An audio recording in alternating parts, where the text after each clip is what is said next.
Letters Acad, myself Nandini. सो आज हम पढ़ेंगे चैप्टर 7 ज्योग्राफी का, life lines of national economy. बहुत इंटरेस्टिंग चैप्टर है, बहुत ही इजी चैप्टर भी है। इसमें हमने कुछ बेसिक्स हैं, मतलब ये कुछ बेसिक्स ही हैं जो हमने पढ़े हुए हैं पहले, हम थोड़ा सा आज भी पढ़ेंगे, थोड़ा एडवांस में पढ़ेंगे। जैसा कि मैं हमेशा बोलती हूँ, life lines of Indian economy इसका नाम है, life lines of national economy. तो हमें सबसे पहले चैप्टर के नेम का मतलब समझ में आना चाहिए कि हमें इस चैप्टर में बेसिकली पढ़ना क्या है। तो लाइफ लाइन्स का मतलब क्या होता है? लाइफ लाइन का मतलब होता है कि एक ऐसी चीज़ जो मतलब लाइफ लाइन का मतलब होता है जो हमारी लाइफ को बचाती है। ठीक है, लाइफ लाइन होती है जो हमारी लाइफ को बचाती है। तो नेशनल इकोनॉमी की हमारी लाइफ लाइन्स क्या है, हम वो पढ़ेंगे। वैसे अगर मैं आपसे पूछूं कि life lines of national economy क्या है, तो आप जवाब देंगे ट्रांसपोर्टेशन सिस्टम, सर्विसेज जो हमारे प्रोवाइड की जाती हैं वो हमारी लाइफ लाइन्स हैं। तो अब इस चैप्टर में हम पढ़ेंगे कि नेशनल इकोनॉमी की लाइफ लाइन्स कौन सी होती हैं।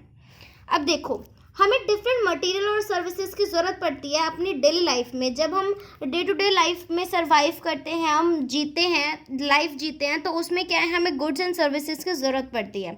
कुछ जो होते हैं हमारे सराउंडिंग्स में अवेलेबल होते हैं, और किसी किसी चीज़ की हमें रिक्वायरमेंट्स होती है जो कि हमें दूर से मंगवाना पड़ता है। जैसे कि कुछ ऐसा सामान होता है जो हमारे सराउंडिंग में प्रेजेंट होता है, बट लेकिन कुछ ऐसा सामान होता है जो दूर मिलता है। ज़रूरी तो नहीं है ना कि हर सामान हमारे आसपास मिल जाए। तो उन गुड्स एंड सर्विसेज को जो हमें दूर से मिलती हैं, हमें दूर से लानी पड़ती हैं, वो खुद तो मूव नहीं होंगी ना, वो हमें चाहिए भी, हमारी रिक्वायरमेंट है, तो वो खुद तो मूव नहीं होती ना, उनके कोई पैर तो नहीं होते, हमें उन्हें मूव करवाना पड़ता है थ्रू ट्रांसपोर्टेशन सिस्टम। ठीक है ना, तो ट्रांसपोर्टेशन सिस्टम के थ्रू हमें उनको मूव करवाना पड़ता है, हमें उनके सप्लाई लोकेशन से उनको लाना पड़ता है। जैसे रिटेलर्स हैं, कुछ सामान रिटेलर से मिलता है, कुछ होलसेलर से हम लेकर आते हैं, कुछ फैक्ट्रीज से हमें सामान मिलता है। तो कंज्यूमर तक वो जो गुड है वो कंज्यूमर तक पहुंचता है, किसके थ्रू? ट्रांसपोर्टेशन सिस्टम के थ्रू पहुंचता है।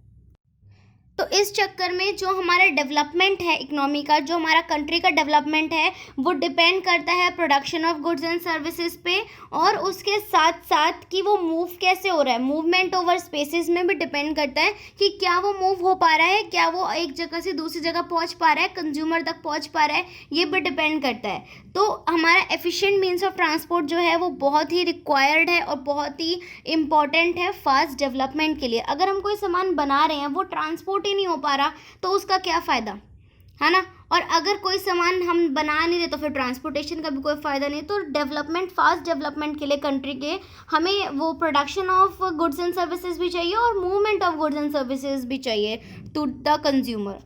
ठीक है, तो ये जो मूवमेंट होता है ना गुड्स एंड सर्विसेज का, ये हमारे 3 डोमेन्स में होता है। अर्थ के 3 डोमेन्स का मतलब ये है कि ये 3 तरीके से हम किसी भी चीज़ को मूव करवा सकते हैं, by land, by water and by air. ठीक है, जो हमारा सामान है वो बाय लैंड भी ट्रैवल कर सकता है, बाय वाटर भी ट्रैवल कर सकता है, और बाय एयर भी ट्रैवल कर सकता है। ठीक है, तो देखो अब लैंड में कैसे, यहाँ पे एक वो है कि मीन्स ऑफ ट्रांसपोर्ट में आप एक टेबल बना लीजिए, लैंड, वाटर एंड एयर, तीनों उसमें क्लासीफाई कर लीजिए इसको। लैंड से कैसे रोडवेज, रेलवेज और पाइपलाइंस के थ्रू जो है हमारा सामान इधर से उधर शिफ्ट हो सकता है, ट्रैवल कर सकते हैं, मूव कर सकता है। बाय वाटर कैसे हो सकता है? इनलैंड और ओवरसीज। ठीक है, सीज, ओशियंस वगैरह में जो हमारे शिप्स वगैरह चलते हैं उससे। और एयर से कैसे हो सकता है? एयर में हमारे 2 तरीके के होते हैं एयर, एक डोमेस्टिक एयरवेज होता है, एक इंटरनेशनल एयरवेज होता है।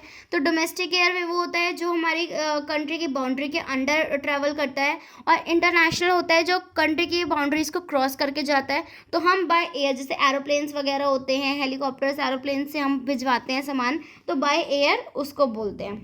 ठीक है, हमारा वर्ल्ड जो है आज के टाइम पे वो कन्वर्ट होता जा रहा है लार्ज विलेज के अंदर। मतलब हम धीरे धीरे कनेक्ट होते जा रहे हैं एक दूसरे से, कैसे? By the means of efficient and fast moving transport. Transport की वजह से हम एक दूसरे से कनेक्ट हो पाते हैं, हमारा जो सामान है वो एक दूसरे तक पहुंच पाता है। जो ट्रांसपोर्ट, कम्युनिकेशन और ट्रेड, ये जो 3 कॉम्पोनेंट्स हैं ना, ये एक दूसरे कॉम्प्लीमेंट्री हैं, इनके बिना मतलब ये एक दूसरे के बिना काम नहीं कर सकते। अब ट्रांसपोर्टेशन है, कम्युनिकेशन है, ट्रेड है, ये तीनों ही बहुत ज़रूरी है, और ये तीनों ही एक उसमें मतलब कि कॉम्प्लीमेंट्री होते हैं एक दूसरे से। इंडिया जो है अब वो लिंक होता जा रहा है रेस्ट ऑफ द वर्ल्ड से। Despite of its size, diversity, linguistic और सोशो कल्चरल पोलैरिटी, हम क्या हैं डिफरेंट डिफरेंट कंट्रीज से, डिफरेंट डिफरेंट जगहों से हम लिंक होते जा रहे हैं सिर्फ और सिर्फ ट्रांसपोर्ट की वजह से।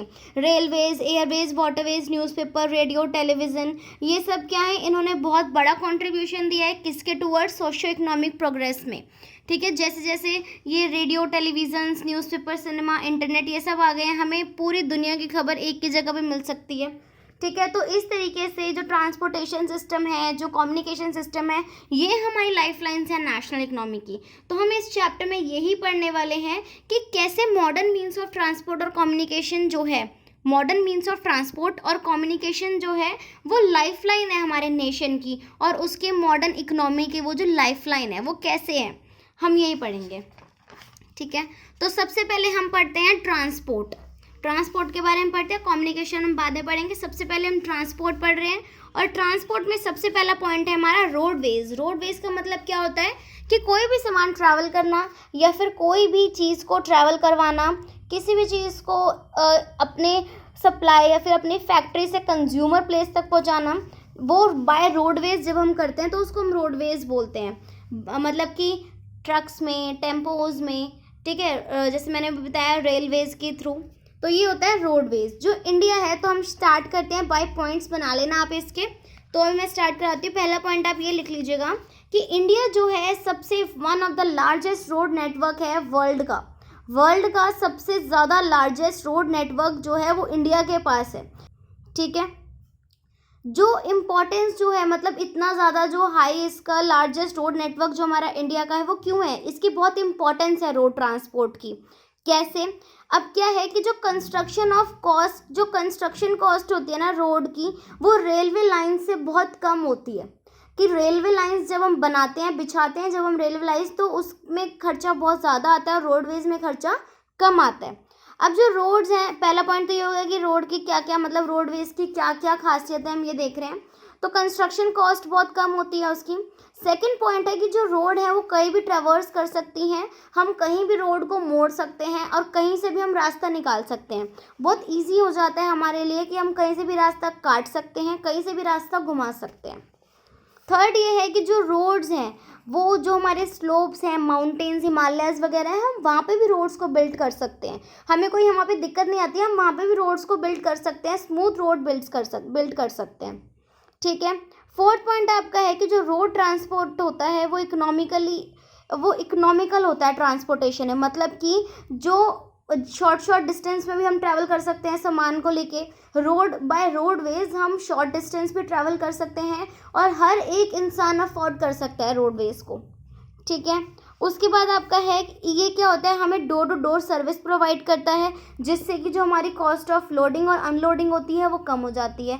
कैसे डोर टू डोर स्टेप वो करवाते हैं, लाइक अगर हम लेटर की बात करें तो पोस्टमैन जो है हमारा जो लेटर है वो हमारे घर तक पहुंचा के जाता है, हमें कहीं लेने नहीं जाना पड़ता, वो हमारे घर तक पहुंचा के जाता है। तो वो किसके थ्रू जाता है, वो जाता है रोडवेज के थ्रू, राइट। तो ये door to door service provide करता है, लोडिंग अनलोडिंग की कॉस्ट कम हो जाती है। फिर उसके बाद ये जो रोड ट्रांसपोर्ट है हमारा, वो किस लिए हमारे हेल्पफुल है, वो यूज़ करते हैं हम फीडर टू अनदर ट्रांसपोर्ट्स। कहने का मतलब ये है कि ऐसा तो नहीं होता ना कि हमारे घर के बाहर ही रेल की पटरी बिछी हुई है और हमें वहीं से हमने ट्रेन पकड़नी है, ऐसा तो नहीं होता। ये जो दूसरे हमारे रेलवेज हो गए, रेलवे स्टेशन हो गया, एयरपोर्ट्स हो गए, सी पोर्ट्स हो गए, इस तक हम कैसे पहुंचते हैं, बाय मीन्स ऑफ रोड। हम रोड के थ्रू जाते हैं, हम कार में, बस में, टैक्सी में, जैसे भी जाते हैं तो बाय रोड जाते हैं। उसके बाद हम ट्रेन में बैठ सकते हैं, किसी के घर के बाहर से थोड़ी ट्रेन जा रही होती है, पहले हमें ट्रेन तक भी पहुंचना पड़ता है। और ट्रेन तक हम कैसे पहुंच सकते हैं, बाय मीन्स ऑफ रोडवेज। ठीक है, तो ये कुछ थे 6 to 7 पॉइंट्स, जिसके लिए 6 पॉइंट्स आई थिंक, जिसके लिए मतलब हम ये लिख सकते हैं कि रोडवेज जो है बहुत इंपॉर्टेंट है और इम्पोर्टेंस ऑफ रोडवेज क्या है हमारे लिए। ठीक है, तो ये थे इम्पोर्टेंस ऑफ रोडवेज के पॉइंट। अब हम पढ़ेंगे कि जो हमारी रोड्स हैं उनको क्लासीफाई कर दिया 6 क्लासेस में। हमारी जो रोड्स हैं उनको हमने क्लासीफाई करा है 6 क्लासेस में अकॉर्डिंग टू देयर कैपेसिटी, कि जितनी उनकी कैपेसिटी है, कैपेसिटी के अकॉर्डिंग हमने उनको डिवाइड कर दिया है 6 कैटेगरीज में। ठीक है, तो सबसे पहला हमारा है, मतलब हम उन्हें हाईवेज बोल सकते हैं, रोड्स बोल सकते हैं। तो सबसे पहला हमारा है गोल्डन क्वाड्रिलेटरल सुपर हाईवेज। मतलब एक नाम दे दिया है सिर्फ उस जगह को, मतलब वो ऐसा नाम दे दिया जिससे पता भी चले कि वहाँ पे ऐसा क्या है, और बस एक नाम दे दिया है। गवर्नमेंट ने एक लॉन्च किया था मेजर डेवलपमेंट प्रोजेक्ट, गवर्नमेंट ने लॉन्च किया था, जिसमें कि जो हमारी सिटीज़ हैं, जो हमारी मेट्रोपॉलिटन सिटीज़ हैं, मेगा सिटीज़ हैं जो हमारी इंडिया की, वो लिंक होती हैं और उन तक पहुंचने का टाइम हमारा कम हो जाता है, उनके रास्ते मिला दिए गए। जैसे कि दिल्ली, कोलकाता, चेन्नई और मुंबई, इन सबको इंटरलिंक कर दिया गया, जिससे कि ये जो 4 मेगा सिटीज़ हैं इनमें आने जाने का हमारा जो इतना टाइम लगता है वो टाइम बच जाए। हाईवेज़ बना दिए गए, टाइम बच जाए हमारा, ठीक है, और डिस्टेंस भी हमें कम ट्रैवल करना पड़े, ठीक है। ये जो हाईवे प्रोजेक्ट्स होते हैं ये कौन बनाता है, हमें सबसे पहले ये पता होना चाहिए कि ये प्रोजेक्ट्स क्या हैं। सबसे पहले हमें पता होना चाहिए रोड कितने टाइप पे क्लासीफाई होती है। रोड जो है हमारी 6 कैटेगरीज में क्लासीफाई होती है। फिर उसके बाद कौन सी कैटेगरीज होती हैं, उन कैटेगरीज का नाम पता होना चाहिए। फिर उसके बाद उनका मतलब पता होना चाहिए कि क्या मतलब है, उस नाम से क्या उसका मतलब निकल रहा है। फिर उसके बाद हमें पता होना चाहिए कि ये जो प्रोजेक्ट है, जो गवर्नमेंट ने प्रोजेक्ट निकाला है, जो भी मैं आगे पढ़ाऊंगी, वो कौन इम्प्लीमेंट करता है, वो किसके हैंड्स में होता है, किसके अंडर आता है। तो जो हमारा गोल्डन क्वाड्रिलेटरल सुपर हाईवे है, अब देखो गोल्डन क्वाड्रिलेटरल सुपर हाईवे इसका नाम क्यों दिया। क्वाड्रिलेटरल का मतलब होता है 4, हम मैथ्स में पढ़ते हैं। क्वाड्रिलेटरल का मतलब होता है जिसकी 4 साइड्स होते हैं, कोई सा भी क्वाड्रिलेटरल हो सकता है जिसकी 4 साइड्स होती हैं। तो यहाँ पे 4 सिटीज़ हैं, कोलकाता, चेन्नई, मुंबई और दिल्ली, ठीक है। तो ये मेगा सिटीज़ हैं, तो इसलिए इसको क्वाड्रिलेटरल बोला गया। हर एक नेम के पीछे एक लॉजिक होता है, ठीक है। तो ये कौन इम्प्लीमेंट करता है, ये जो प्रोजेक्ट है किसने इम्प्लीमेंट करा है, NHAI, ये जो होती है national highway authority of India, ये इम्प्लीमेंट करती है ऐसे प्रोजेक्ट्स। कौन करता है, national highway authority of India, ठीक है। ये था हमारा golden quadrilateral super highways first. Second है हमारा नेशनल हाईवेज। नेशनल हाईवेज कौन से हाईवेज होते हैं, नेशनल हाईवे लिंक करते हैं extreme parts of the country को। ये प्राइमरी रोड सिस्टम्स होते हैं और ये लेड होते हैं, मतलब कि ये प्राइमरी रोड सिस्टम होते हैं। अब नेशनल हाईवे से हमें सुन के ही पता चल रहा है कि मतलब जो नेशंस को जोड़ते हैं, ठीक है, जो डिफरेंट नेशंस को जोड़ते हैं, ये किसके अंडर आते हैं, CPWD, ठीक है, सेंट्रल पब्लिक वर्क डिपार्टमेंट। ये किसके अंडर आते हैं, कौन मेंटेन करता है इनको, central public works department, CPWD, ठीक है। उसके बाद है हमारा स्टेट हाईवेज। स्टेट हाईवेज क्या होती हैं, वो रोड्स, वो बड़े बड़े हाईवेज, वो बड़ी बड़ी रोड्स जो कि स्टेट कैपिटल को लिंक करती है विद डिफरेंट डिस्ट्रिक्ट हेडक्वार्टर्स, ठीक है, उनको हम बोलते हैं स्टेट हाईवे। ये जो स्टेट्स होती हैं ये कौन मेंटेन करता है, PWD, state public works department. CPWD कौन था, नेशनल हाईवेज को जो मेंटेन करता था। स्टेट हाईवे को कौन करता है, PWD, पब्लिक वर्क डिपार्टमेंट, ठीक है। उसके बाद है हमारा डिस्ट्रिक्ट रोड्स। डिस्ट्रिक्ट रोड्स क्या होती है, ये जो रोड्स होती हैं ना, ये कनेक्ट करती हैं डिफरेंट हेडक्वार्टर्स को, डिफरेंट डिस्ट्रिक्ट हेडक्वार्टर्स को with other places of the district. मतलब एक ही डिस्ट्रिक्ट के प्लेस को, मतलब एक ही डिस्ट्रिक्ट को अलग अलग जगह से कनेक्ट करती हैं, उनको हम बोलते हैं डिस्ट्रिक्ट रोड्स। उसके बाद आता है हमारा अदर रोड्स। अदर रोड्स का मतलब क्या होता है कि जैसे रूरल रोड्स हो गई, जो कि रूरल एरियाज़ को विलेजेस और टाउन्स के साथ लिंक करती हैं, ठीक है, तो इनको हम अदर रोड्स में बोल देते हैं। ये जो रोड्स होती हैं कौन कंट्रोल और कौन मेंटेन करता है, प्रधानमंत्री ग्रामीण सड़क योजना, ये इसके अंडर रिसीव होती है, इसके अंडर ये मेंटेन की जाती हैं। किसके अंडर, प्रधानमंत्री ग्रामीण सड़क योजना, इसके अंडर ये मेंटेन की जाती है। उसके बाद 6 टाइप की हमारी रोड है बॉर्डर रोड्स। बॉर्डर रोड्स कौन सी होती हैं, वो वाली रोड्स जो कि कंट्रीज़ के बॉर्डर्स को कनेक्ट करती है, बॉर्डर्स को लिंक करती हैं, उनको हम बोलते हैं बॉर्डर रोड्स, ठीक है। ये तो रोड्स हमने क्लासीफाई करी थी कि वो किस मतलब हमने इसको किस बेसिस पे क्लासीफाई किया कि वो किसको लिंक करती है, उस बेसिस पे। बट रोड्स को हम एक और तरीके से क्लासीफाई कर सकते हैं, कैसे, एज अ मेटल्ड और अनमेटल्ड, ठीक है, या फिर नॉन मेटल। मेटल रोड्स वो होती हैं जो कि सीमेंट की बनी होती हैं, कंक्रीट की बनी होती हैं, ठीक है। तो ये वेदर रोड्स होती हैं, ऑल वेदर रोड्स होती हैं, मतलब कोई भी वेदर हो जाए, बारिश तूफान कोई भी, ये रोड्स ख़राब नहीं होती, टूटती नहीं है, ठीक है। अनमेटल रोड्स वो होती हैं जो कि रेनी सीजन में ख़राब हो जाती हैं, जो कि मेटल से नहीं बनी होती हैं। आप सब जानते हैं मेटल और अनमेटल रोड्स कौन सी होती हैं, ठीक है। इसके बाद हम पढ़ेंगे रेलवेज। ये तो था हमारा रोडवेज। अब रेलवेज क्या होता है हमारा, ये जो चीज़ें जो मैं पढ़ा रही हूँ आपको, ये बेसिकली हम सबको पता है, बट लेकिन फिर से हम रिकॉल कर लेते हैं इसको। इतना इजी चैप्टर है, इंटरेस्टिंग भी है ये चैप्टर, ठीक है। रेलवेज क्या होता है, रेलवे हमारा प्रिंसिपल मोड ऑफ ट्रांसपोर्टेशन होता है फ्राइट के लिए या फिर पैसेंजर्स के लिए। जो रेलवे है, ज़्यादा से ज़्यादा लोग जो होते हैं वो रेलवे से ट्रैवल करना पसंद करते हैं। क्यों? क्योंकि वो चीप भी होता है और वो कंफर्टेबल भी होता है। तो जो रेलवे है वो हमारा प्रिंसिपल मोड ऑफ ट्रैवल है, ठीक है। चाहे हमें वो फ्रेट मतलब सामान लादना हो या फिर कोई सामान के लिए मालगाड़ी हो, चाहे पैसेंजर्स हो इंडिया के लिए, तो रेलवे जो है हमारा प्रिंसिपल मोड ऑफ ट्रैवलिंग है, ठीक है। रेलवे से क्या पॉसिबल हो जाता है कि जो पीपल हैं, जो एक्टिविटीज़ करते हैं बिजनेस वगैरह, या फिर जो कि जिन्हें घूमना पड़ता है, जिन्हें ट्रैवलिंग ज़्यादा करनी पड़ती है लॉन्ग डिस्टेंस तक, वो ईजी हो जाता है रेलवे के थ्रू, ठीक है। तो इसको अगर हम एक चीज़ सोचें कि apart from an important means of transport, जो इंडियन रेलवे होता है हमारा, have been a great integrating force. वो 150 ईयर्स से चलता आ रहा है और इसके पास ये एक बहुत ही मतलब, जो हमारी आपने देखा होगा ट्रेन है, वो बहुत सारे लोगों को एक साथ लेके जाती है और लॉन्गर डिस्टेंस ट्रैवल करती है, ठीक है। जो हमारी रेलवे है, इंडिया में हमारे रेलवे ने क्या कर रखा है, इंडियन इकोनॉमिक लाइफ जो है कंट्री की, उसको बाइंड करके आपस में जोड़ के रखा हुआ है। और डेवलपमेंट जो है इंडस्ट्रीज़ और एग्रीकल्चर का जो डेवलपमेंट होता है ना, उसको भी हमारी रेलवे के थ्रू ही बहुत ज़्यादा प्रोग्रेस मिली है, क्योंकि रेलवे के थ्रू हम अपना सामान इधर से उधर ट्रांसपोर्ट करवा सकते हैं, और वो भी चीप प्राइजेज़ में, राइट। तो अब इसके बाद हम पढ़ेंगे पाइपलाइंस। पाइपलाइंस क्या होती हैं? पाइपलाइंस का मतलब होता है कि जो हम पाइप्स बिछा देते हैं घरों में या फिर रोड्स में या फिर जहाँ जहाँ हम पाइप्स बिछा देते हैं, और पाइप्स के थ्रू जब सामान ट्रैवल होता है, सामान मतलब ये नहीं है कि कोई भी सामान तुम ट्रैवल करवा सकते हो। सामान का मतलब कोई लिक्विड हो गया, कोई स्लरी हो गया, कोई गैस हो गई, ये हम पाइपलाइंस के थ्रू ट्रांसपोर्ट करवा सकते हैं। जो पाइपलाइन ट्रांसपोर्ट नेटवर्क होता है, ये एक नया अराइवल है ट्रांसपोर्टेशन मैप ऑफ इंडिया में। मतलब ये एक न्यू चीज़ अराइव हुई है हमारे ट्रांसपोर्टेशन सिस्टम में। पहले क्या होता था, ये जो है सिर्फ वाटर ट्रांसपोर्ट करने का काम आता था सिटीज़ में, इंडस्ट्रीज़ में, बट अब क्या हो गया, क्रूड ऑयल, पेट्रोलियम, ऐसे जो प्रोडक्ट्स हैं, नेचुरल गैस फ्रॉम ऑयल, ऐसे जो प्रोडक्ट्स हैं, हम उसको भी ट्रैवल करवाते हैं by the means of pipeline transportation system, ठीक है। सॉलिड्स को भी हम ट्रांसपोर्ट करवा सकते हैं थ्रू अ पाइप, जो कि पहले हमें उसे स्लरी में कन्वर्ट करना पड़ेगा, फिर उसके बाद हम उसको पाइपलाइन सिस्टम में कन्वर्ट करवा सकते हैं। पाइपलाइन सिस्टम के थ्रू वो ट्रांसपोर्ट हो सकता है, ठीक है।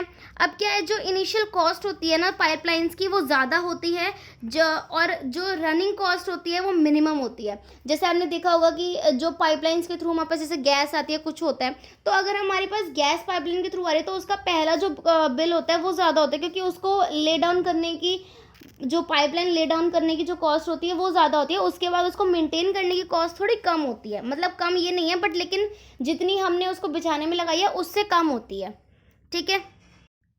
अब हम आते हैं कि जो 3 इंपॉर्टेंट नेटवर्क्स हैं, हम पाइपलाइन ट्रांसपोर्टेशन के क्या होते हैं, 3 इंपॉर्टेंट नेटवर्क्स होते हैं। मतलब कि पाइपलाइन ट्रांसपोर्टेशन को भी कन्वर्ट किया हुआ है 3 इंपॉर्टेंट नेटवर्क्स में। पहला हमारा है from oil field in upper Assam to Kanpur, ठीक है। इससे क्या होता है, ऑयल वगैरह जो होता है हमारा वो ट्रांसफ़र होता है। सेकंड है हमारा from Salaya in Gujarat to Jalandhar in Punjab. मतलब ये है कि हमने पाइपलाइंस कहाँ से कहाँ तक बिछा रखी हैं, हमने कैसा नेटवर्क बना रखा है जहाँ पे हमने पाइपलाइंस बिछा रखी हैं, ठीक है। थर्ड है आपका gas pipeline from Hazira in Gujarat connects Jagdishpur in Uttar Pradesh, ठीक है।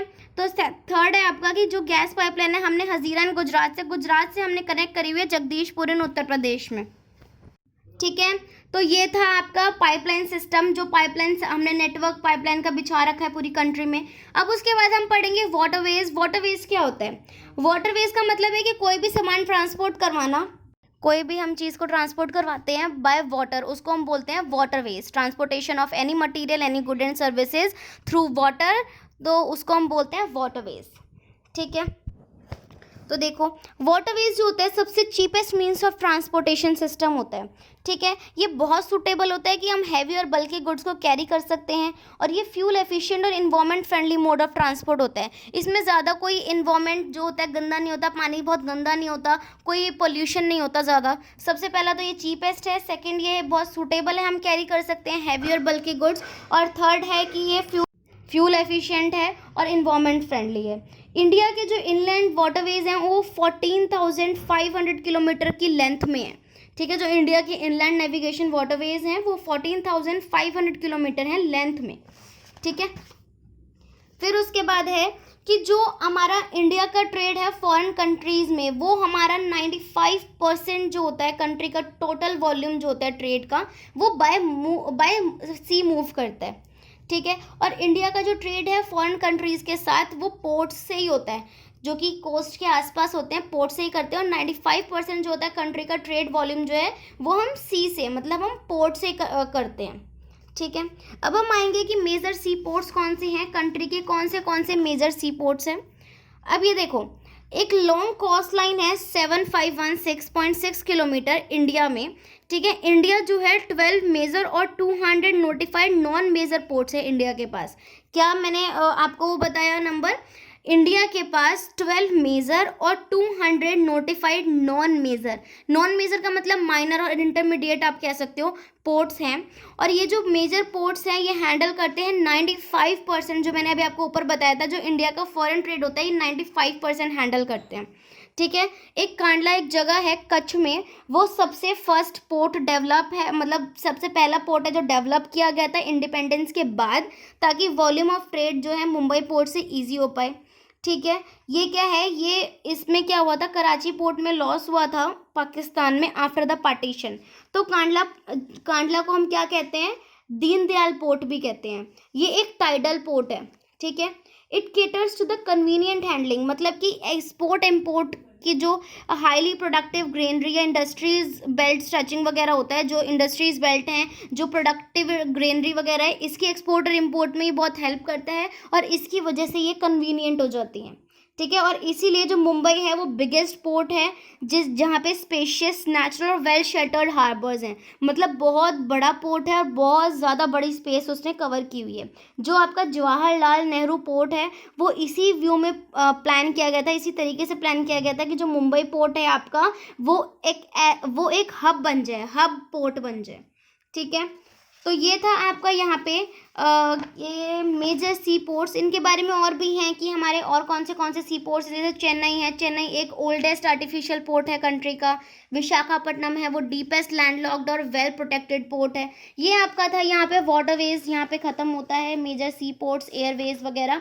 आज का लेक्चर मैं गाइज यहीं पे ख़त्म कर रही हूँ, हमने काफ़ी सारा पढ़ लिया। आप पहले इसको पढ़ लीजिएगा, किसी भी बुक में से पढ़ सकते हैं आप, किसी भी क्वेश्चन आंसर में से आप मुझसे कोई भी डाउट पूछ सकते हैं। वैसे तो मैं एनसीईआरटी से पढ़ाती हूँ, मैं वहीं से प्रेफर करती हूँ कि हमें सबसे फर्स्ट टाइम एनसीईआरटी से ही पढ़ना चाहिए। बहुत ईजी लैंग्वेज भी होती है, बहुत अच्छे से समझ में भी आता है। और दूसरी बात ये है कि हमें कोई भी अगर ज्योग्राफी, हिस्ट्री, कोई भी चीज़ हम पढ़ रहे हैं, हमें उसे ट्राई करना है कि हम उसको पॉइंट्स में बनाएं, हम उसे पैराग्राफ में ना करें, क्योंकि सीबीएसई की तरफ से रूल होता है, रूल कह लो या फिर एक नेसेसरी होती है ये चीज़ कि हमें पॉइंट्स में ही आंसर लिखना है। पॉइंट्स में जब हम आंसर लिखते हैं, 5 नंबर का जो हमारा आंसर होता है हम उसको 5 पॉइंट्स में भी लिख सकते हैं, ठीक है। तो इसीलिए उसके हम 5 पॉइंट्स लिखते हैं तो वो हमारे को 5 नंबर ही देता है क्वेश्चन, ठीक है। तो इसलिए सेकंड चीज़ ये बहुत इंपॉर्टेंट है कि आप जो भी क्वेश्चंस करें, जो भी आंसर करें बोर्ड के पेपर में या प्रैक्टिस करें, तो उसको आप पॉइंट्स में प्रैक्टिस करें। और ये एक बहुत अच्छी ट्रिक है मार्क्स स्कोर करने की, ठीक है। तो अभी ये आधा चैप्टर मैं यहीं पर करवा रही हूँ, आधा चैप्टर मैं नेक्स्ट लेक्चर में कराऊँगी। सो ये आप पढ़ लेना, जो भी डाउट हो आप मुझे कमेंट सेक्शन में कमेंट करके पूछ सकते हैं। So I'm ending this lecture here. Hope you like it, and if you like it then please give it a thumbs up. Okay, bye bye guys, and don't forget to subscribe and share my channel. Okay, bye bye.